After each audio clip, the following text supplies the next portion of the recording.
গত ২৪ ঘন্টায় করোনা ভাইরাসে আক্রান্ত হয়ে একজনের মৃত্যু হয়েছে। এই সময়ের মধ্যে নতুন করে আরও ৮ জনের শরীরে করোনা ভাইরাসের সংক্রমণ পাওয়া গেছে। এই নিয়ে দেশে করোনা আক্রান্ত মোট রোগীর সংখ্যা বেড়ে দাঁড়ালো ২০,৫২,১৯৬ জন। মঙ্গলবার ৮ জুলাই স্বাস্থ্য অধিদপ্তর থেকে পাঠানো করোনা বিষয়ক নিয়মিত এক সংবাদ বিজ্ঞপ্তিতে এই তথ্য জানানো হয়। বিজ্ঞপ্তিতে বলা হয়েছে, গত ২৪ ঘন্টায় ২৩৪ জনের নমুনা পরীক্ষা করে ৮ জনের শরীরে করোনা ভাইরাসের সংক্রমণ পাওয়া গেছে। চলতি বছর মোট নমুনা পরীক্ষা করা হয়েছে ১০,৭৪৯ জনের। এতে করোনা ভাইরাসে সংক্রমিত হয়েছেন ৬৫১ জন।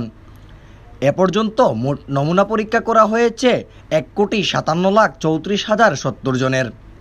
চলতি বছরের ১ জানুয়ারি থেকে ৮ জুলাই পর্যন্ত করোনায় মোট ২৫ জনের মৃত্যু হয়েছে। মহামারীর শুরুর থেকে এ পর্যন্ত ভাইরাসটিতে মারা গেছেন ২৯,৫২৪ জন। গত ২৪ ঘন্টায় করোনা পরীক্ষা বিবেচনায় শনাক্তের হার ৩.৪২%। এ পর্যন্ত মোট শনাক্তের হার ১৩.৪%। সুস্থতার হার ৯৮.৪১%। আর মৃত্যুর হার ১.৪৪%। ২০২০ সালের ৮ মার্চ দেশে প্রথম করোনা ভাইরাস শনাক্ত হয়। এর ১০ দিন পর ১৮ মার্চ দেশে করোনা ভাইরাসে আক্রান্ত প্রথম কোনো ব্যক্তির মৃত্যু হয়। Ehiya Ahmad, Sylhet view desk.